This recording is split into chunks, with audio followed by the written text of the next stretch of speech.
Boa tarde a todos. Eu sou o Rodrigo Rosistolato, professor da Faculdade de Educação da UFRJ e do Programa de Pós-Graduação em Educação também da UFRJ. Eu estou aqui reunido com a Andréia Almeida, a Diana Cerdeira, a Ana Pires do Prado e a Maria Moanes, e nós vamos realizar agora uma conversa, né, que tem por título Considerações sobre a avaliação da aprendizagem no Brasil.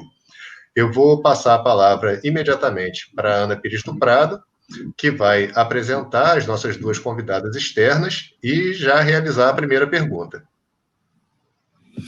Obrigada, Rodrigo. Boa tarde a todos. Muito obrigada, Diana e Andréia, pela possibilidade de fazer essa conversa. A professora Diana Cerdeira, professora da Faculdade de Educação da UERJ, da Universidade do Estado do Rio de Janeiro, é doutora em Educação pela UFRJ e mestre em Educação brasileira pela PUC-Rio, Pontifícia Universidade Católica do Rio de Janeiro, e é graduada em Pedagogia pela UFRJ. Atua como pesquisadora nas áreas de avaliação, política e gestão educacional e sociologia da educação. Atualmente é membro da equipe editorial da revista Contemporânea de Educação e da equipe de pesquisadores do LAPOP, Laboratório de Pesquisas em Oportunidades Educacionais da UFRJ. Já a Andréia Batista de Almeida é doutora em Educação, também pelo Programa de Pós-Graduação da Universidade Federal do Rio de Janeiro, e mestre em Educação pelo mesmo programa, e possui graduação em Pedagogia pelo Centro Universitário Augusto Mota. No campo profissional, atua nos seguintes segmentos: avaliação, prática docente, didática, formação de professores e políticas públicas em educação. Atualmente, trabalha como assessora do Departamento de Ensino do Centro de Instrução Almirante Newton Braga, enquanto que na área acadêmica colabora com as equipes do LAPOP, Laboratório de Pesquisas em Oportunidades Educacionais. Passo agora a palavra para Maria Moanes, que já vai começar o nosso debate.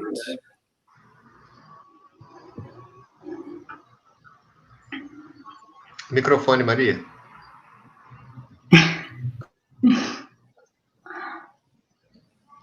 Continua fechado. Queria começar agradecendo a Diana e a Andréia por estarem aqui para esse bate-papo. Tenho certeza que vai ser muito enriquecedor. Esqueci de me apresentar, eu sou Maria Moanes, professora da Faculdade de Educação da UFRJ, atualmente diretora da Faculdade de Educação.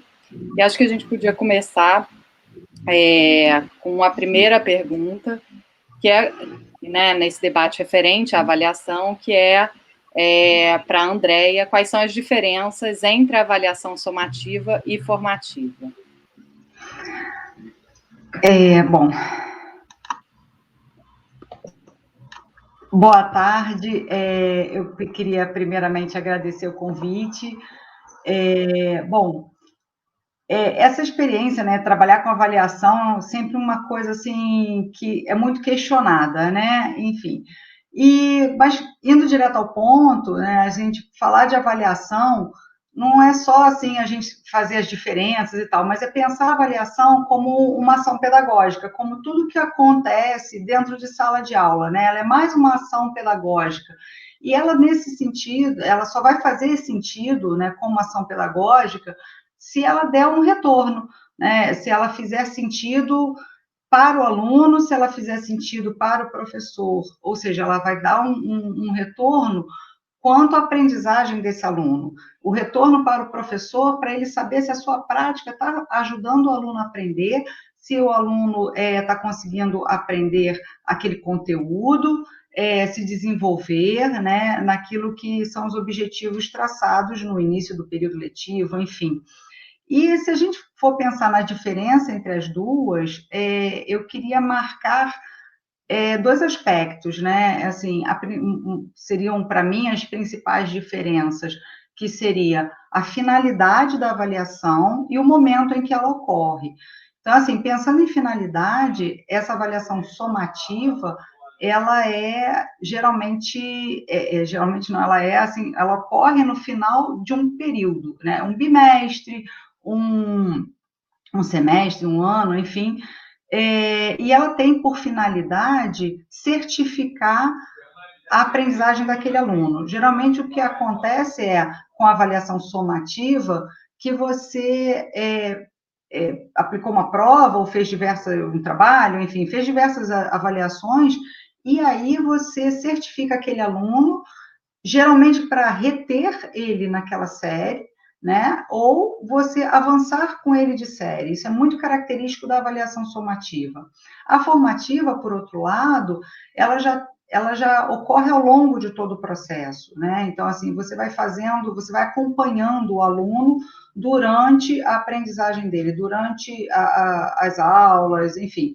E a finalidade é justamente esse acompanhamento da aprendizagem, para que você promova essa aprendizagem do aluno. Durante esse processo, né, que você vai avaliando, de forma assim, a pequenos conteúdos ou pequenas variações que o aluno pode ter, enfim, você vai adaptando as suas práticas pedagógicas para poder auxiliar o aluno a aprender. Você vai ter um olhar, né, mais individualizado. A avaliação somativa, você acaba olhando o grupo, né, desses alunos aqui da minha turma, quem aprendeu, quem não aprendeu, eu vou avançar com a turma. Geralmente você pensa ali na média da turma. No caso da avaliação formativa, você tem um olhar mais individualizado, você vai olhar aquela criança, não em relação ao grupo, mas em relação a ela mesma. Você vai olhar aquela criança nas suas potencialidades e nas suas dificuldades. E aí você vai ajudando, né? Se for uma criança pequena, e mesmo num nível de graduação, você vai pensando aquele aluno também pensando naquilo que ele tem que aprender e como você vai, em parceria com o aluno, né, promover essa aprendizagem. Quando a gente fala assim que são avaliações mais distribuídas ao longo do processo, não quer dizer que você vá deixar ela assim mais fácil, você vai relegar ela num segundo plano, muito pelo contrário, ela tem o mesmo rigor metodológico que uma avaliação somativa. Você vai construir o teu instrumento de avaliação, você vai pensar com certo rigor, né, pensando nos objetivos que você quer atingir como professor, que o aluno atinja, né? Você quer que você não vai construir, se for uma prova, por exemplo, não vai construir com pegadinhas, né, que às vezes a gente vê isso em prova, mas então, você vai construir esses instrumentos de aferição da aprendizagem de forma a acompanhar o aluno. E aí, uma outra questão da avaliação formativa é justamente a diversificação desses instrumentos. Então, a gente tem o hábito, de uma maneira assim, falando genericamente, de atribuir a avaliação somativa a uma prova, né? Isso é o mais habitual, a gente encontra isso na literatura, a gente encontra isso na prática, de você, assim, levar, né, conduzir um bimestre inteiro, chegar no final do bimestre e avaliar com uma prova. Um único momento de avaliação vai dizer se a criança aprendeu ou não todo aquele conteúdo que foi ministrado, digamos, no bimestre. A avaliação formativa, você vai fazendo pequenas avaliações ao longo desse processo, que aí você vai ajudando, né, como eu já falei, a criança a caminhar. Né? Então, com isso, você vai regulando o teu processo de ensino, vai regulando a aprendizagem da criança, né? E a criança também, tendo a consciência de que momento, de que nível de aprendizagem ela tem em relação àquele conteúdo, ela também faz uma autorregulação. E esse processo avaliativo, é importante a gente falar que ele é um processo de comunicação e verificação e reorganização do trabalho pedagógico, né, para atender essas diferenças individuais. Quer dizer, um processo de democratização do ensino, né? A gente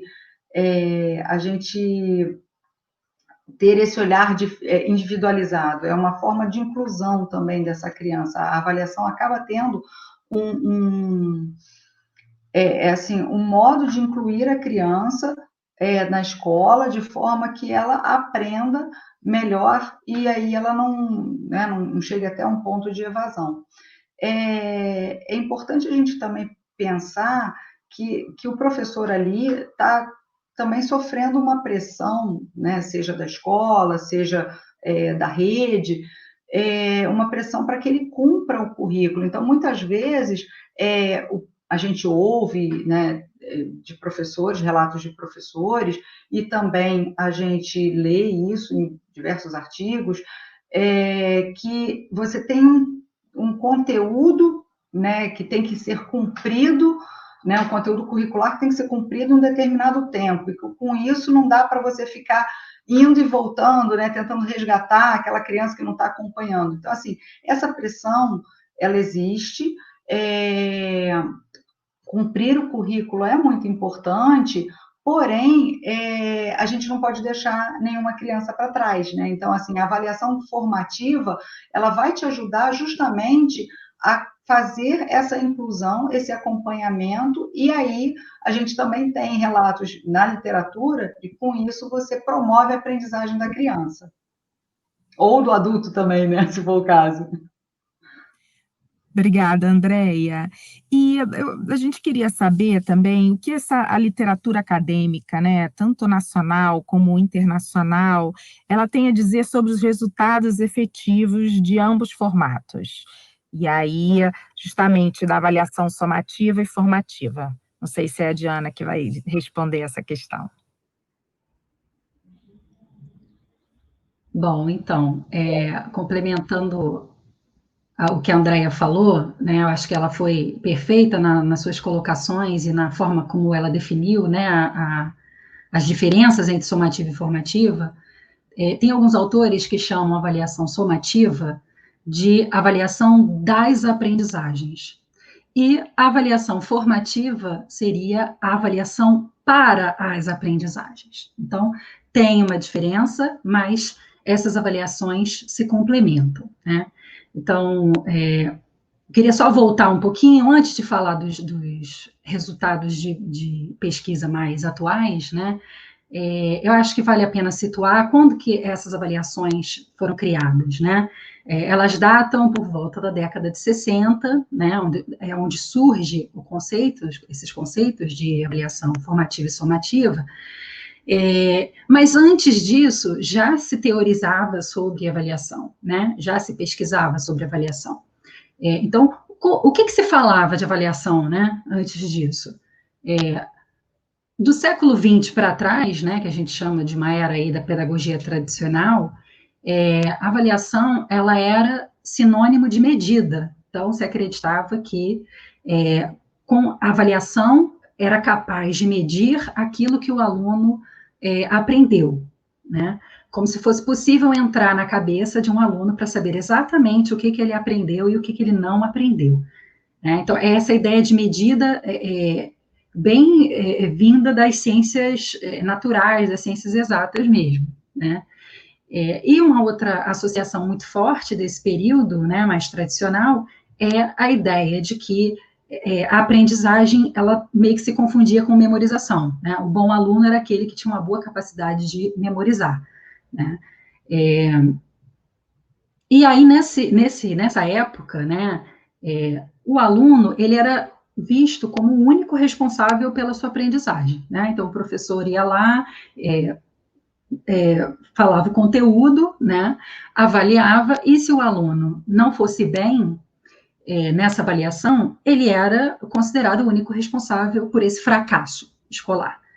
E isso, no início do século XX, com a expansão dos testes de QI, se agravou, porque os testes de QI, de alguma maneira, deram respaldo científico para que as instituições de ensino e os professores se isentassem da responsabilidade por essa aprendizagem. Afinal de contas, se o aluno não aprendeu, é porque ele tem baixo QI, né? Então, isso ainda permanece por esse pensamento, né? A gente pode até dizer que permanece até hoje, em alguma medida, né? Mas, ao longo das décadas posteriores, já de meados do século XX, né? Da segunda metade do século XX, isso ainda permanece com bastante força. E aí é onde entram esses autores como Ralph Tyler, Benjamin Bloom, Michael Scriven, né, que vão ter uma preocupação mais científica de teorizar sobre avaliação, de pensar metodologicamente e tentar deixar essa avaliação mais criteriosa, né? Já, então, na década de 70 para cá, né, a escola continua usando a avaliação de maneira muito seletiva e pouco inclusiva, né? Eu acho que a Andrea tocou nesse ponto, no sentido de que ela não era pensada ainda para favorecer a aprendizagem, nem para incluir os alunos nesse processo de ensino-aprendizagem. De maneira que persistia, e talvez ainda persista, para algumas pessoas, a ideia de que a escola boa é a escola que reprova, o professor bom é o professor que reprova, né? E hoje a gente já pode questionar isso, no sentido de que, se esse professor reprova tanto, talvez ele não esteja ensinando tão bem assim, né? Talvez tenha algum aspecto relacionado à prática dele que possa contribuir com isso. E aí isso culmina com uma série de teorias na área educacional de maneira geral, que vai tentar abrir a caixa preta da escola, tentar mostrar como é que a escola, como é que os processos internos escolares contribuem para o fracasso escolar, né, de determinados alunos, e não são poucos, né? Isso fica muito evidente no Brasil, conforme a escola vai se tornando mais democrática, mais inclusiva, e os índices de reprovação, que já eram altos, vão ficando muito mais altos, né?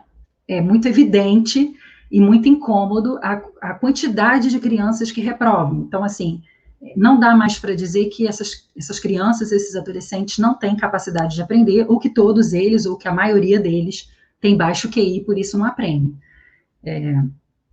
Então, meio que esse contexto, né, juntamente com o surgimento dos conceitos de avaliação formativa e somativa, que vão trazer, né, um novo panorama também para a questão da pesquisa na área de avaliação. Então, vou tentar trazer um compilado de alguns resultados mais atuais. São atuais, mas não são tão recentes assim, porque eu já vou falar aqui de alguns dados que já vêm da década de 80 para cá e permanecem. Não são dados especificamente sobre ensino superior, mas também voltado para o ensino superior. E também não são resultados exclusivos do Brasil, né? São resultados que aparecem também em outros países, com relação a quais são os impactos, então, de uma prática de avaliação formativa e somativa na trajetória de um aluno, né? Acho que o primeiro aspecto a ser destacado é que já se sabe que a avaliação formativa ela tem maior potencial para melhorar a aprendizagem dos alunos, que isso também é um ponto que a Andrea tocou. Porque é uma avaliação que fornece muita informação, ela fornece muito feedback, tanto para o aluno quanto para o professor. Então, permite ao professor melhorar a sua prática, seu trabalho pedagógico, e permite ao aluno regular a sua própria aprendizagem. Então, em consequência, o processo de ensino-aprendizagem também tende a melhorar, né? No entanto, a cultura de avaliação somativa, ainda hoje, ela é mais forte, ela é muito forte, e difícil de romper, né? Então, também há reflexões que chamam atenção para o fato de que nós, professores, né, passamos por experiência de escolarização, em sua maioria pautada por avaliações somativas, né?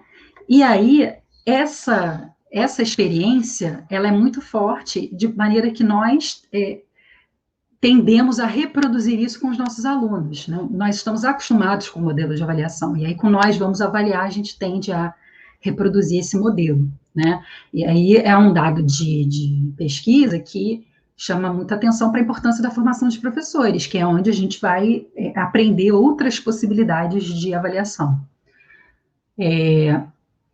A avaliação somativa, por ela estar muito focada, muito centrada no desempenho, na classificação, ela leva o aluno a se preocupar muito mais com isso, com a nota, com o desempenho, do que com a sua própria aprendizagem.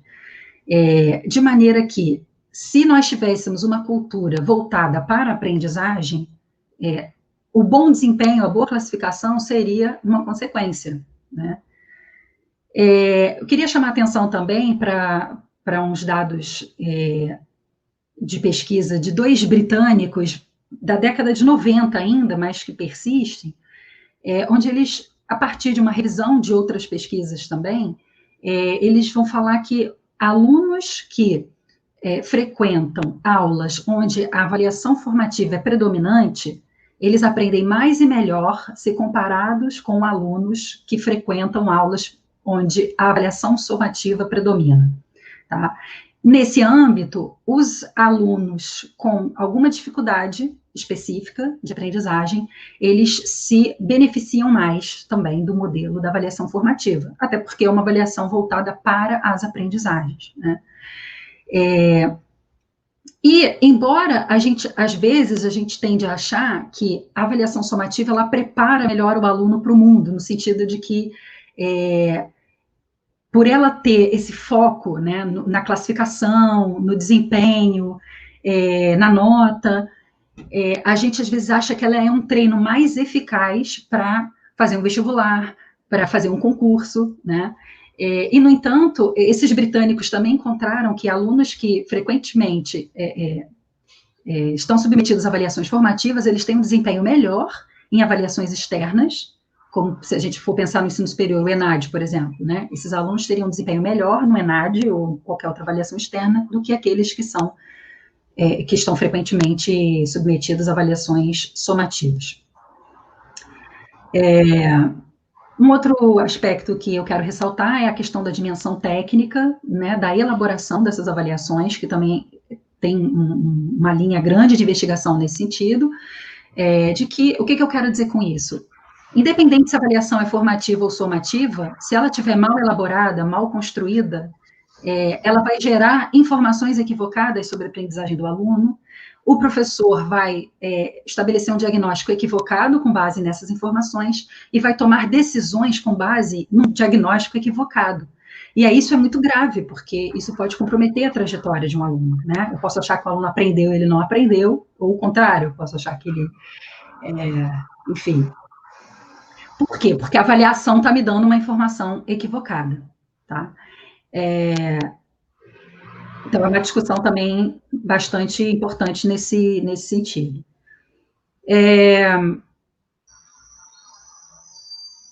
Os professores, também as pesquisas mostram, inclusive no ensino superior, que os professores realmente, eles assumem posturas práticas avaliativas mais somativas por uma série de questões, porque estão acostumados, porque é mais prático, porque eles têm muitos alunos, porque poupa tempo, né? Então, tem uma série de justificativas aí, né, que configuram aí essa cultura de avaliação sumativa.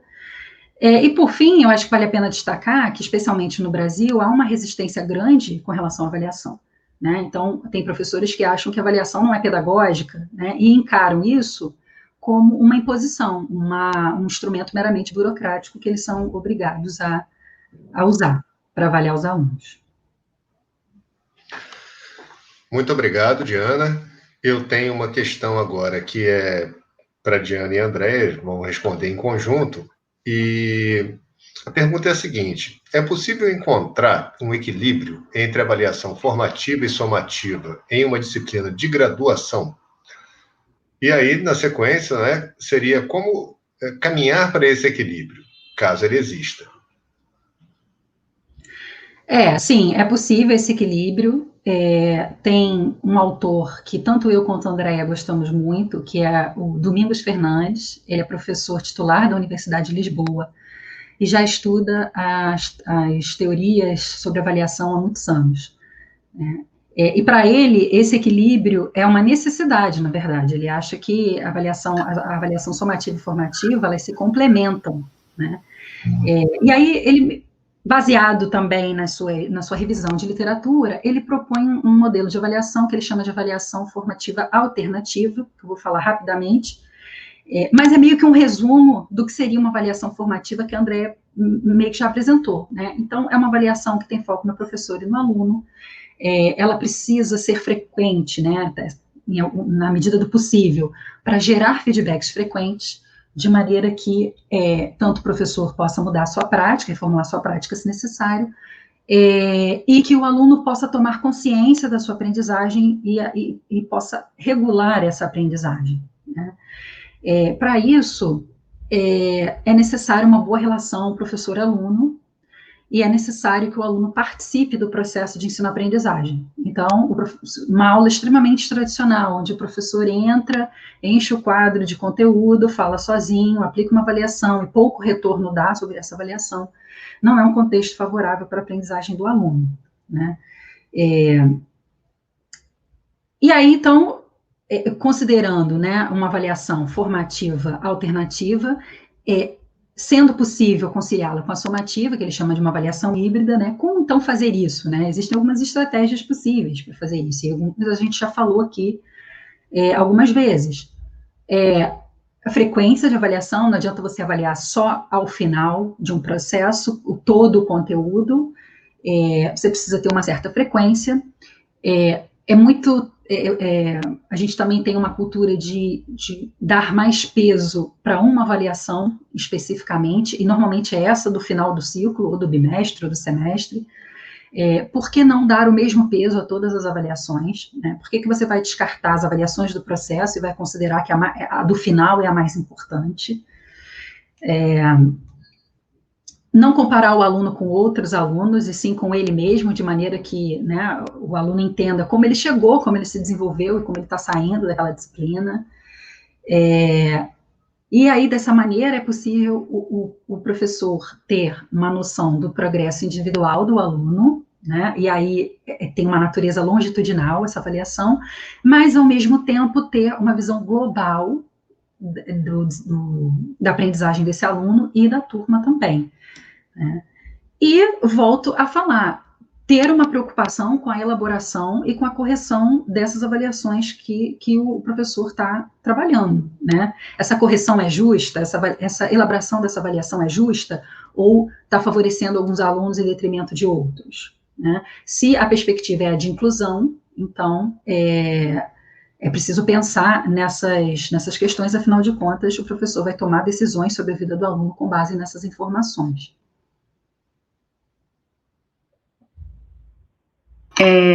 Como não sei nem se dá para complementar, né, que a Diana fala tão bem assim, já explicou tão direitinho, mas assim, eu acho que um ponto que a gente tem que, quando a gente pensa em avaliação, né, é aquela assim, tá sempre com uma pergunta na cabeça, né? Essa pergunta tem que ser feita tanto por nós, professores, quanto pelos alunos. E quando eles são pequenos, a gente ajuda eles a pensar sobre essa pergunta. E quando eles são adultos, eles, né, no caso de uma graduação, aí eles também têm que ficar com isso em mente, que é quais são as causas dos resultados obtidos naquela avaliação.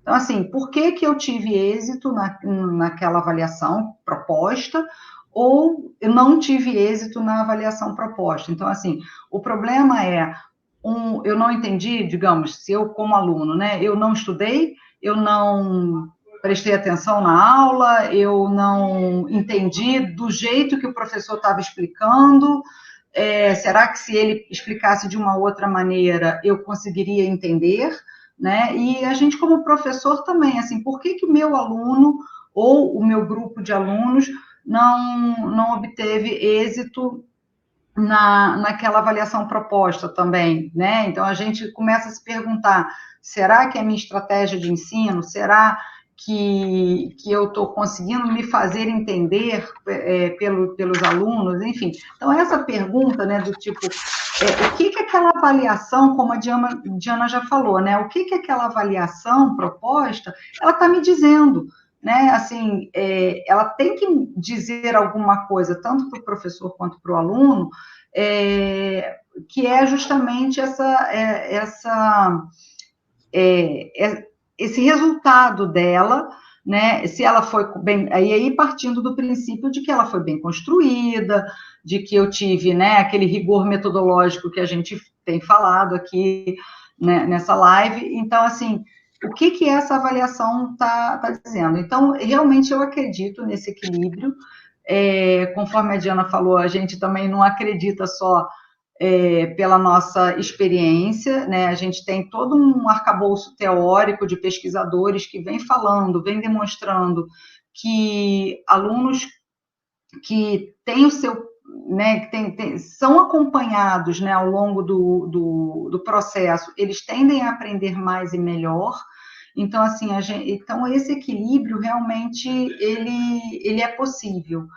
E o como, né, seria assim, realmente investir em formação, né, aqueles que ainda se sentem inseguros para montar outros tipos de avaliação, investir nessa formação, se não foi inicial do professor, numa formação continuada, investir em diferentes instrumentos, até porque, né, assim, se a gente pensar na teoria das inteligências múltiplas, cada aluno nosso, ele tem um modo de pensar, ele tem um modo de responder, ele tem uma inteligência ali mais predominante que a outra. Então, às vezes, você aplica uma avaliação escrita e tem ali, de repente, alguma criança ou algum aluno que ele não se expressa tão bem pela escrita, que se você perguntasse a ele, ele vai poder falar, né, muito bem aquela resposta que ele não soube escrever. Ou seja, ele aprendeu, ele só não conseguiu colocar aquilo no papel. Quanto mais for uma avaliação de múltipla escolha, enfim. Então, essa diversificação de instrumentos é justamente para você conseguir, como disse a Diana, né, você não consegue entrar na cabeça do aluno. Então, variando, você consegue, pelo menos, tentar, né, medir, né, porque também sem instrumento de medida a gente não consegue avaliar, porque você precisa ter parâmetros ali, né, dos seus instrumentos, você precisa ter critérios. Então, assim, não é você dizer assim, agora eu vou só observar meu aluno que eu estou avaliando, porque eu consigo ver a atividade dele no dia a dia. Mas você precisa compor instrumentos de avaliação que te deem esse feedback que a Diana estava falando. Então, com isso, eu acho que a gente caminha aí, seja na educação básica, seja na graduação, você caminha para um equilíbrio. Obrigada, Andréa. Obrigada, Diana. A Andréa mencionou agora, né, o quanto existe um arcabouço teórico, uma fundamentação teórica para a gente pensar e refletir sobre avaliação. Acho que ao longo de toda essa conversa vocês vieram enfatizando muito isso, mas na última questão eu queria justamente que vocês aprofundassem um pouco sobre a experiência de vocês, né? Então, o que é a experiência de vocês, tanto na educação, esses modelos de avaliação? Oi. Bom, eu tive oportunidade de trabalhar, né, com educação básica, segundo segmento do fundamental e ensino médio, e depois também trabalhei em graduação e agora estou na pós-graduação. O que eu tenho visto, assim, nessa questão da experiência, são propostas, assim, de alguns professores, né, não foram diretamente minhas, mas como eu trabalhava junto com os professores, a gente às vezes construía coisas e às vezes eu vi muitas ideias maravilhosas, né, de professores que assim, avaliavam de maneira diversa, né? Eu posso citar, assim, uma experiência que a gente, né, na época que eu estava na educação básica, que a escola era uma determinação, era uma prática da escola que tivesse semana de provas. Então, a gente até falando nesse equilíbrio, né, entre avaliação somativa e formativa, então essa semana de provas, todo dia tinha 2 provas, né, 2 disciplinas, então seria a nossa avaliação somativa. Mas, em compensação, a outra, digamos, determinação da escola, a outra prática da escola, era também que além dessa semana de provas, por exemplo, os professores fizessem pelo menos 3 testes ao longo do bimestre. Esses testes não necessariamente precisavam ser teste mesmo, né, assim, escrito, com questões elaboradas, dissertativas ou objetivas, mas seriam, por exemplo, ciências às vezes faziam experiências no laboratório, física também, fazia algumas experiências, química, então, assim, ou trabalhos, ou feiras, então, assim, eu via e ficava muito interessante, porque ali a gente via um acompanhamento ao longo do bimestre dos alunos, às vezes mais listas de exercícios que os professores davam e tal, e também tinha essa avaliação somativa no final, que muitas vezes os professores já detectavam, que também tinha a gente tinha também aulas de reforço e recuperação, né? Mas essas aulas de reforço, elas tinham justamente o objetivo de amparar aquele aluno que, ao longo do bimestre, o professor já detectava que ele não estava, digamos assim, entre aspas, né, acompanhando tão bem aquele conteúdo, que o professor já detectava que ele estava com algum nível de dificuldade. Então, quer dizer, a gente já fazia esse reforço para que o aluno não fosse mal na prova, vamos dizer assim, né? Mas, na verdade, a gente estava fazendo ali uma inclusão desse aluno para que ele promovesse a aprendizagem dele. Uma outra experiência que eu achei também interessante, numa outra escola, foi que tinha também semana de prova, não, minto, desculpa, tinha prova toda semana, mas que a nota final do bimestre era composta por essas provas, né, que aí acabavam sendo 2 de cada disciplina por bimestre, e também uma terceira nota. Essa terceira nota não era subjetiva totalmente, mas era tudo que era feito pelo professor em sala de aula. Então, entrava todas as pequenas avaliações, entrava trabalho, entrava teatro, enfim, todas as formas que o aluno pudesse se expressar e demonstrar o seu aprendizado.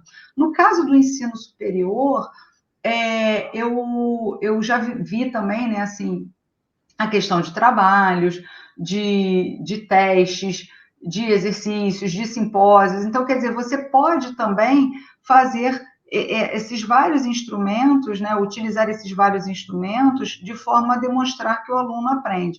E hoje em dia, eu acho que, assim, até impulsionado agora, né, por esse nosso momento, pelo ensino remoto, a gente vê também a possibilidade de utilização de várias plataformas que você pode utilizar para fazer avaliação, além das aulas, né? Você pode fazer avaliação, você tem como postar, você pode fazer chats, você pode fazer fóruns, você pode fazer N coisas que você pode acompanhar o aluno nesse momento de aprendizagem dele. E ali você vai fazendo as regulações, o aluno vai fazendo a sua autorregulação também. Enfim, uma experiência interessante que eu vi num curso de graduação foi a utilização de portfólio, que ali o professor foi fazendo uma série de atividades com os alunos, e cada um foi montando o seu portfólio, sendo que a nota final, né, digamos assim, até porque tinha que ter uma nota final, um conceito final, ele foi construído e foi dialogado, foi mediado, né, pelo professor junto com os alunos, de forma, baseado, na verdade, nesse portfólio, onde o aluno podia ver a evolução dele ao longo do semestre. Então, assim, foram experiências bem interessantes que você vê que dá para ter esse equilíbrio entre avaliação somativa e formativa, e não depende do nível de ensino, né? Assim, a gente tem experiências, de Ana também deve ter, não, sei que tem, né? Várias experiências aí, tanto em educação básica quanto em graduação.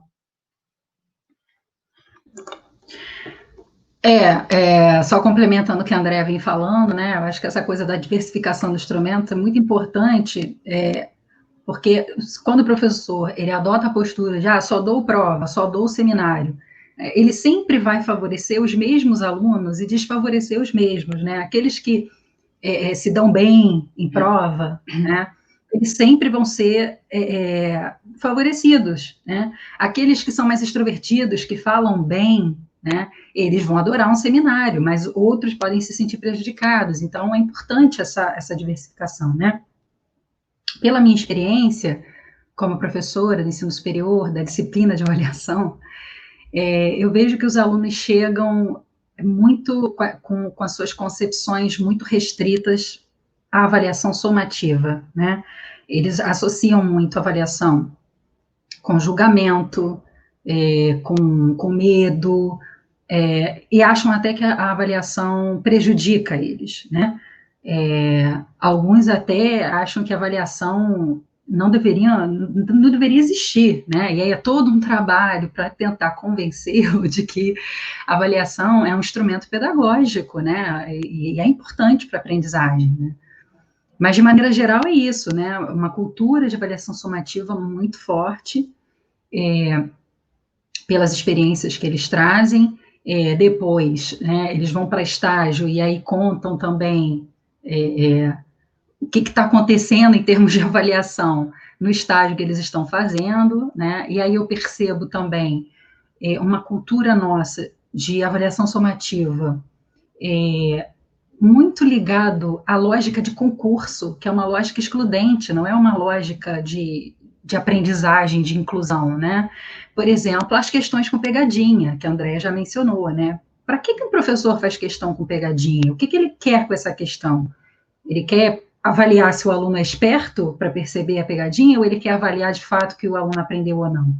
Isso é para citar um problema que eu vejo, né, nesse sentido. Mas existem professores que fazem avaliações com questões propositalmente para induzir o aluno a errar, né? Ou também pode ser para induzir o aluno a acertar, né? E acha que assim é que ele faz a escala de questões fáceis, médias e difíceis, né? E assim, eu volto para a questão, né? Que tipo de informação uma avaliação como essa vai dar para o professor com relação à aprendizagem daquele aluno, né? Que tipo de diagnóstico vai dar, né? Então, assim, me preocupa isso, porque às vezes me parece que nós fazemos avaliações que não têm o propósito nem de avaliar a aprendizagem e nem de avaliar para a aprendizagem, né? E é uma lógica que não cabe dentro da escola, né? Uma lógica seletiva, excludente, competitiva, que não cabe dentro da escola, né? Já que o que a gente quer é a inclusão, o que a gente quer é equidade, né? De aprendizagem, enfim. Mas eu reconheço que, né, existem sérias dificuldades de colocar avaliação formativa em prática. Sérias dificuldades de conciliar avaliação formativa e somativa, né? A começar pela formação de professores, né, que talvez não esteja abordando esse assunto da maneira como deveria, até questões mais, problemas relacionados à infraestrutura da escola mesmo, né? A gente fica aqui falando que o professor tem que ter uma perspectiva individualizada, né, de cada aluno, mas quantos alunos ele tem, né? É possível fazer isso? Quantas turmas ele atende, né? E as pressões que ele sofre? Pressões por conta de avaliação externa, porque tem que cumprir currículo. Então, a minha experiência vem mostrando isso, né? Que a gente ainda vive numa cultura de avaliação somativa, é difícil romper com essa cultura. Infelizmente, as pessoas associam muito mais avaliação com julgamento, com ameaça, com aspectos negativos e não com aprendizagem.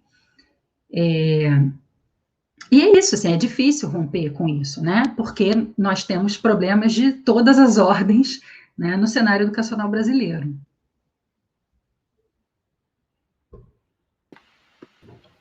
Bom, queria agradecer muitíssimo a Diana, a Andréia.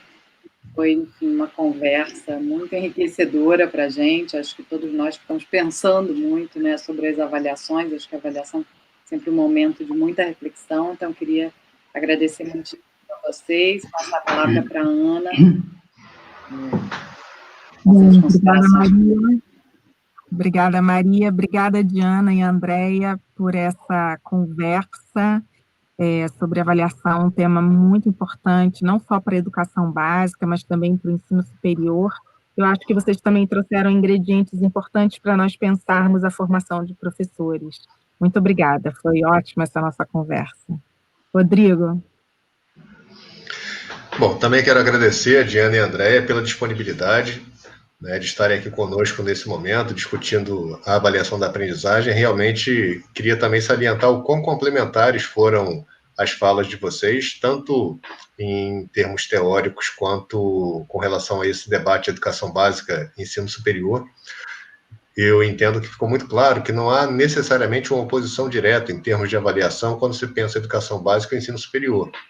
Enquanto processo, você tem processos avaliativos que podem ser conduzidos, né, de maneiras bastante semelhantes, e eu acho que é uma contribuição importante, porque, em geral, tende-se a pensar que haveria diferenças tão significativas assim entre esses dois níveis de ensino, mas as falas de vocês deixaram claro que as preocupações com a avaliação, elas perpassam, né, todos os níveis educacionais. Então, eu queria realmente agradecer muito, um prazer ouvir vocês, agradecer também a presença da Ana Pires do Prado, da Maria Moanes. Tivemos aqui um debate bastante interessante e eu agora vou encerrar essa live, deixando aqui uma boa noite para todo mundo. Boa noite, obrigada. Boa noite, obrigada. Boa noite. Boa noite.